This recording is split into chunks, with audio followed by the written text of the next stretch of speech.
Imagination knowledge से ज्यादा important है। नॉलेज तो सिर्फ हम क्या जानते हैं और क्या समझते हैं, सिर्फ उसके बारे में है, लेकिन इमेजिनेशन संभावना के बारे में है। इमेजिनेशन के साथ हम वो देख सकते हैं जो अभी नहीं है और वो क्रिएट कर सकते हैं जो कभी नहीं था। J.K. रोलिंग। एलन डेजेनियर्स एक अमेरिकी कॉमेडियन, अभिनेत्री, टेलीविजन होस्ट और निर्माता है। वो अपना talk show the Ellen DeGeneres show के लिए सबसे ज्यादा मशहूर है, जिसे 61 डे टाइम एमी अवार्ड्स मिले हैं और ये 20 से ज्यादा सालों से चल रहा है। ओपरा विनफ्रे के साथ एक इंटरव्यू में एलन ने अपने सपनों की नौकरी को मैनिफेस्ट करने के बारे में एक कहानी शेयर की। जब एलन छोटी थी तब वो एक टॉक शो होस्ट बनना चाहती थी। वो ऐसे ही मिरर के सामने बैठकर अपने पसंदीदा सेलिब्रिटीज का इंटरव्यू लेती थी। एक दिन एलन ने अपने सपनों की नौकरी को एक कागज पर लिखने का फैसला किया। अनहोन लिखा, मैं एक टॉक शो होस्ट बनना चाहती हूं। फिर उन्हें कागज को अपने गद्दे के नीचे रख दिया। एलन ने अपने सपने पर ध्यान दिया। वो स्टैंड अप कॉमेडी करने लगी और फिर उन्हें सिटकॉम रोजीन में एक मौका मिला। रोजीन की सफलता ने एलन को एक टॉक शो होस्ट बनने के लिए अपने सपने को हासिल करने में मदद की। 1994 में उन्हें अपना खुद का talk show the Ellen DeGeneres show launch किया गया। एलन की कहानी एक रिमाइंडर है कि मैनिफेस्टेशन सच में हो सकता है जब हम अपने विचारों और ऊर्जा को उस चीज पर फोकस करते हैं जिसे हम हासिल करना चाहते हैं, तो हम अपनी जिंदगी में उसका उपयोग कर सकते हैं। इसी को डिटेल में समझने के लिए आज हम बी वॉट यू विश किताब के बारे में बात करने वाले हैं, जिसे नोवेल गॉडर्ड ने लिखा है। ऑथर नोवेल गॉडर्ड कहते हैं, ये मेरा विश्वास है कि सभी लोग अपनी जिंदगी की दिशा बदल सकते हैं। हमारी इमेजिनेशन के साथ, हमारी एफर्मेशन के साथ हम अपनी दुनिया बदल सकते हैं, अपने फ्यूचर को बदल सकते हैं। वो कहते हैं कि अगर हम एक्सेलेंस को चाहते हैं तो जरूर पा सकते हैं, लेकिन ज्यादा लोग इमेजिनेशन की इस क्रिएटिव पावर से अनजान होते हैं और फैक्ट के गुलाम बन के लाइफ को उसके मुताबिक जीने में लगे रहते हैं। लेकिन जब आप इस क्रिएटिव फोर्स को अपने अंदर डिस्कवर करते हैं, तब आप वो बनते हैं जो आप बनना चाहते हैं। कल्पना। हमें कल्पना, इमेजिनेशन में वो एक्सपीरियंस करना चाहिए जैसा सच में गोल को हासिल करके हम महसूस करने वाले हैं, क्योंकि ऐसा करने से हमारी सोल इमेजिन्ड एक्शंस को डिजायरेबल सिचुएशन में रख पाती है। लेकिन अगर कोई अपने आप को मनचाही सिचुएशंस में इमेजिन ही ना करे, तो वो अपने मनचाहे गोल से हमेशा दूर रहेगा। इस टीचिंग का मकसद हमें कॉन्शियसनेस के हायर स्टेट में ले जाने का है। इसमें आने से हम ज्यादा सेल्फ कॉन्फिडेंट महसूस करते हैं। Be what you wish. इसलिए ऑथर कहते हैं कि ग्रोथ की तरफ पहला शब्द है राइज, यानी कि उठो। अगर हम उठते हैं तो इस बात को समझने लगते हैं कि हमारे अंदर की दुनिया या मन यूनिवर्स का एक इंपॉर्टेंट हिस्सा है और इस तरह इंसान यूनिवर्स का पार्ट है।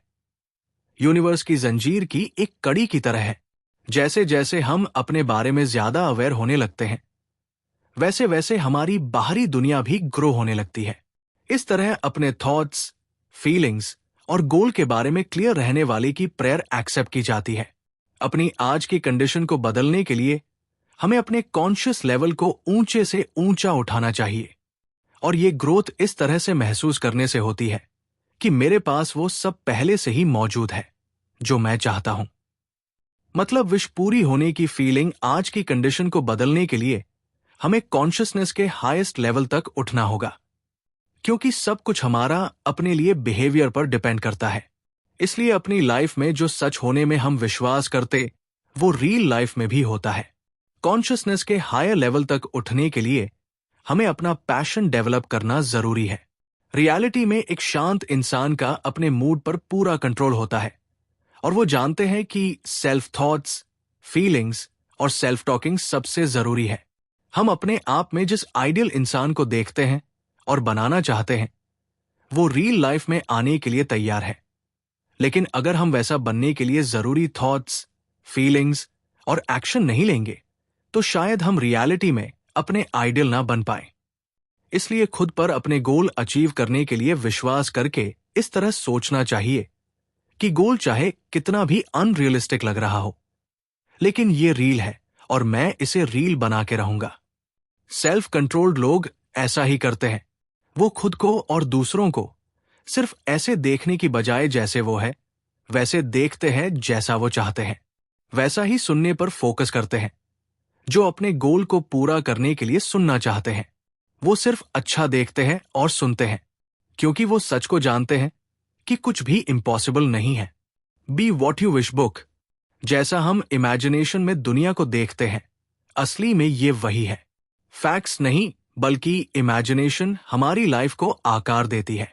ये एक्टिव माइंड है जो इस दुनिया में रहता है, जिसे इमेजिनेशन कंट्रोल कर सकती है। इमेजिनेशन वो फीलिंग है जिसके जरिए हम नॉन एग्जिस्टेंस चीजों को देखते हैं, वो पावर जिसके जरिए हम अपनी विजनरी दुनिया को रियल एग्जिस्टेंस में लाते हैं। इंसान की ग्रोथ का हर कदम पहले इमेजिनेशन के कदम से शुरू होता है। क्या आपने विक्टर फ्रैंकल के बारे में सुना है? वही मशहूर लेखक जिन्होंने मैन्स सर्च फॉर मीनिंग किताब लिखी है। विक्टर फ्रैंकल एक ऑस्ट्रियन जूविश साइकियाट्रिस्ट थे जो हॉलोकॉस्ट से बच गए थे। उन्हें नाजी कॉन्सेंट्रेशन कैंप्स में 3 साल के लिए जेल में रखा गया था, जहां उन्होंने ह्यूमन क्रुएल्टी के कुछ सबसे ज्यादा भयावह एक्ट्स देखे और अनुभव किया। उन्हें जितने भी डरावने अनुभव हुए, फिर भी फ्रैंकल ने कभी उम्मीद नहीं छोड़ी। अपनी इमेजिनेशन का उपयोग अपने लिए एक बेहतर रियलिटी बनाने के लिए किया। वो खुद को लेक्चर्स देते और अपने अनुभवों के बारे में किताबों में लिखते हुए इमेजिन की। उन्होंने खुद को अपनी पत्नी और परिवार के साथ रियूनियन करते हुए इमेजिन की। फ्रैंकल की इमेजिनेशन ने उन्हें हॉलोकॉस्ट से बचाने में मदद की। इसने उन्हें उनकी जिंदगी में युद्ध के बाद मीनिंग और पर्पस ढूंढने में भी मदद की। वो एक वर्ल्ड रिनाउंड साइकियाट्रिस्ट और लेखक बन गए। उनकी किताब man's search for meaning holocaust literature का एक क्लासिक है। फ्रैंकल की कहानी एक रिमाइंडर है कि इमेजिनेशन की पावर हमें हर मुश्किल से बाहर निकालने में मदद कर सकती है, चाहे हालात कितने भी अंधेरे में क्यों न हो। इसे हमें जीवन में मीनिंग और पर्पस ढूंढने में मदद मिलती है। सिर्फ इमेजिनेशन ही इंटेंशन को पूरा करने का तरीका है, क्योंकि जो इंसान अपनी इमेजिनेशन में अपनी मनचाही खुशी को महसूस कर सकता है, वो हर मनचाही चीज के बारे में सोच सकता है, महसूस कर सकता है और हासिल कर सकता है। वो जानता है कि इमेजिनेशन के जरिए वो अपने आप को अकेले से शुरू करके हजारों लोगों की टीम भी बना सकते हैं। रियलिटी में देखें तो इमेजिनेशन के जरिए हम सभी अपने फ्यूचर को अपने आप से बना रहे हैं, चाहे वो अच्छा हो, बुरा हो या नॉर्मल। इमेजिनेशन में ऑब्जेक्टिव परसेप्शन की सारी पावर्स होती है, खुशी से लेकर गम और यहां तक कि अच्छी लाइफस्टाइल से लेकर भयानक डेथ तक। इमेजिनेशन से हम वो बन जाते हैं जो बनना चाहते हैं। इसलिए आज ही अपने आप से ये कमिट करें कि वही चाहें और इमेजिन करें जो सच में होते हुए देखना चाहते हैं। प्रार्थना। प्रार्थना एक शक्तिशाली टूल है जो हमें चुनौतियों से उबरने, शांति पाने और अपने लक्ष्य हासिल करने में मदद कर सकती है। बुद्धा। अच्छा, एक बात बताओ, क्या आपको कभी किसी प्रेयर का जवाब मिला है? इंसान हार नहीं मानते। जब वो प्रेयर करते हैं तो वो मानते हैं कि कुछ जरूर होगा। इसलिए ये समझना जरूरी है कि क्यों कुछ प्रेयर्स का जवाब दिया जाता है जबकि कुछ का नहीं। Be what you wish summary. जब आप प्रेयर करें तो वो पाने में विश्वास करें जो आप चाहते हैं।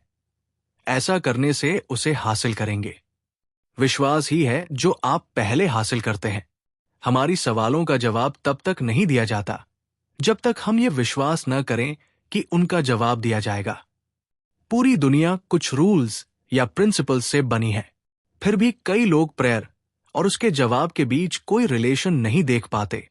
उन्हें लगता है कि भगवान हमारी प्रेयर का जवाब हमेशा दे सकते हैं, लेकिन दिमाग अब भी ये मानने को तैयार नहीं होता कि भगवान ने इस दुनिया के कुछ रूल बनाए हैं और हर चीज रूल्स के हिसाब से काम करती है। इसलिए इस सच को अपनाना चाहिए कि प्रेयर और उसके जवाब के बीच एक कॉज और इफेक्ट का रूल काम करता है। हम जो चाहते हैं उसकी तरफ मन का लगाव ही प्रेयर है। ग्रोथ का पहला वर्ड हमेशा अवेयरनेस होता है। इसलिए आप जो चाहते हैं उसकी तरफ मन को हमेशा ऊपर उठाए। फील करें कि अगर आपकी प्रेयर का जवाब मिल जाए तो आपको कैसा लगेगा, और इस फीलिंग पर तब तक फोकस करें जब तक ये इमेजिन न करने लगे कि प्रेयर का जवाब मिलने के बाद आप अच्छा फील करने वाले हैं। ध्यान ध्यान किसी जगह पे पहुंचने के बारे में नहीं है, ये वहीं पर होने के बारे में है।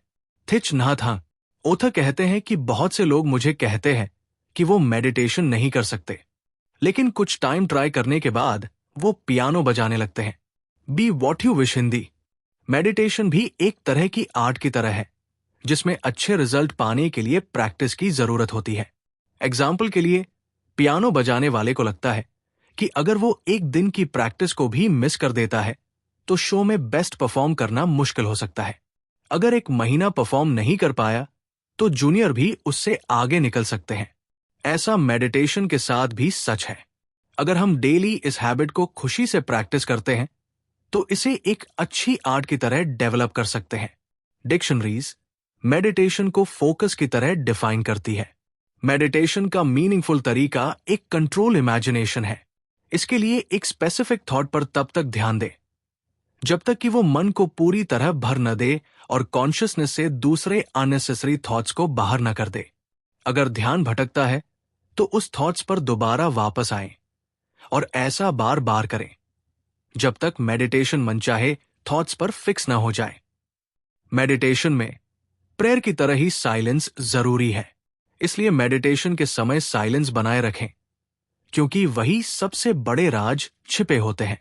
मेडिटेशन के समय हम अपने सबकॉन्शियस में एंटर करते हैं, इसलिए जब आप मेडिटेशन करें तो भगवान से वो सब कुछ मांगे जो आप चाहते हैं और वो देंगे। मेडिटेशन एक टूल की तरह है जो बाहरी दुनिया के इफेक्ट को कम करता है और मन के इंटरनल पॉजिटिव थॉट्स को बढ़ावा देता है, और मेडिटेशन में माइंड रेस्ट की कंडीशन में आने लगता है। मान्यता अजम्पशन का नियम कहता है कि जो भी आप सच मान लेते हैं, यानी कि अस्यूम कर लेते हैं, वो आपकी वास्तविकता बन जाती है।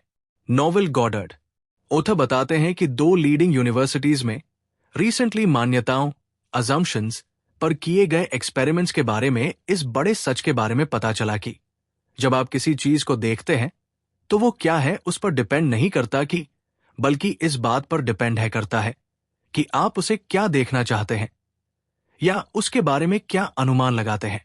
जिसे आप फिजिकल वर्ल्ड में सच मानते हैं वो रियलिटी में एक रिसेप्टिव वर्ल्ड है।